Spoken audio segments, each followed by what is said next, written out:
Nice to see you.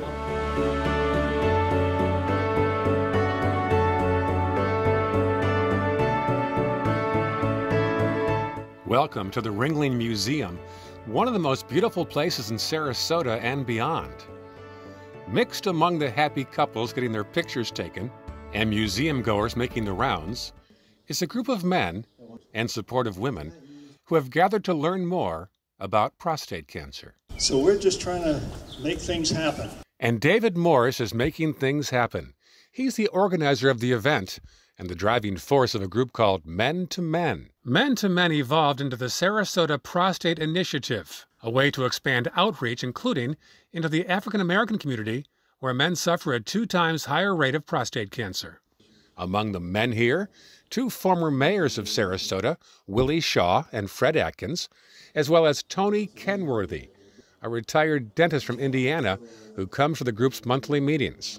We're all in different forms and different shapes of our particular problem. So we need to be right on top of it. We've got one meeting a month, so we're pretty active. Many wanted to be here to listen to the advice of this man, Dr. Dwight Fitch, a radiation oncologist from Bradenton. He says events like this are therapeutic. Incredibly important. It's a sense of togetherness with these support groups where you can lean on the next guy, lean on the next woman, and realize that you're not alone. And that feeling of not being alone, that collectiveness, really helps you get through your own struggles. And sometimes that collectiveness crosses over into humor about their situation. Where's the bathroom? I haven't heard that announcement yet. Some of these guys gotta go. Besides the obvious bonding taking place here, there's also some information being passed along by Dr. Fitch, including the fact that prostate cancer is not a death sentence. Oh yeah, prostate cancer is highly curable.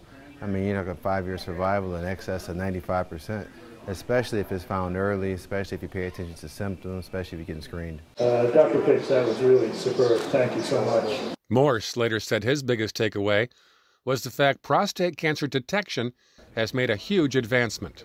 I tell you, Dr. Fitch is one remarkable person. As I commented at the end, that he gave us a course in prostate cancer more complete than anything I've ever seen. And the key thing he talked about was the fact that this PSA versus digital rectal exam question has been modified to the point where no longer is the digital rectal thing a key component. And maybe you can get away with just a blood test. And information like that is what encourages couples like John and Karen.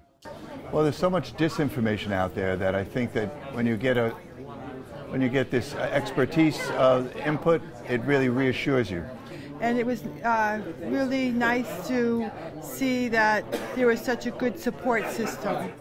If the participants were hoping for some fellowship and some encouraging words about prostate cancer, clearly they got it this morning. At the Ringling Museum in Sarasota, I'm Ray Collins.